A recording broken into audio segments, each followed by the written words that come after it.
हज़रत मोहम्मद सल्लल्लाहु अलैहि वसल्लम का ऐसा वाक़या जिसे सुनकर आप भी हैरान हो जाएंगे और रसूल का उम्मती होने पर फख्र महसूस करेंगे।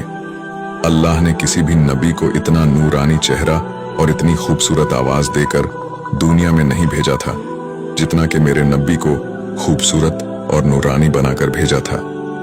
हमारे नबी ही वो नबी हैं जो सारे नबियों में सबसे अफजल हैं। आपको अल्लाह ने तमाम मखलूक के लिए रहमत बनाकर भेजा था और आपको कई सारे मुआजिज़ों से भी नवाजा था।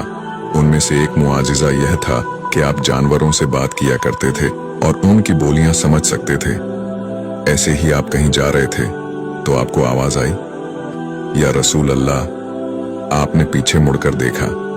जब आपने पीछे मुड़कर देखा तो वहां कोई नहीं था। फिर आप जैसे ही आगे बढ़े आपको फिर आवाज आई, या रसूल अल्लाह। तो रसूल ने फरमाया, कौन है और क्या परेशानी है? आपने देखा एक हिरनी आपको पुकार रही है। आपने पूछा, क्या परेशानी है? तो हिरनी ने कहा, आपके एक सहाबा ने मुझे पकड़कर बांध दिया है। मेरे छोटे छोटे बच्चे हैं जो भूखे हैं और मेरा इंतजार कर रहे हैं। अगर मुझे थोड़ी देर के लिए आजाद कर दें तो मैं उन्हें दूध पिलाकर वापस आ जाऊंगी। तो आपने कहा, अगर तू वापस ना आई तो फिर?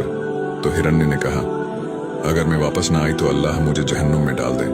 यह सुनकर आपने उसकी रस्सी खोल दी और वो पहाड़ों में कहीं गायब हो गई। आप उसका इंतजार करते हुए वहीं एक दरख्त के नीचे बैठ गए। कुछ देर बाद वह पहाड़ों से उतर रही थी।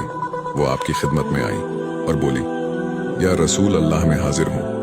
आपने उसे रस्सी से बांध दिया और वहीं बैठ गए। कुछ देर बाद वो सहाबा वहां आए जिन्होंने उस हिरनी को पकड़ रखा था। आपने उनसे कहा, मुझे आपसे एक छोटा सा काम है। तो सहाबा ने कहा, किया? तो रसूल अल्लाह ने कहा, मैं आपसे यह हिरनी हदिया मांगता हूं। तो सहाबा ने कहा, या रसूल अल्लाह, आप पर तो यह जान कुर्बान है। आप एक हिरनी की बात कर रहे हैं। इसके बाद आपने उस हिरनी को खोल दिया और कहा कि जा, अब तू आजाद है, जा अपने बच्चों के पास चली जा। इसलिए अल्लाह ने आपको सारी दुनिया के लिए रहमत बनाकर भेजा था। बेजुबान हिरनी भी जानती थी कायनात के सरदार हजरत मोहम्मद सल्लल्लाहु अलैहि वसल्लम उसके हक में बेहतर फैसला करेंगे। हम बहुत खुश नसीब हैं जो ऐसे नबी के उम्मती हैं। अगर वीडियो अच्छा लगा हो तो हमारे पेज शबाना क्रिएशंस 786 को लाइक और फॉलो करके हमारा हौसला बढ़ाएं। जज़ाकल्लाहु खैर।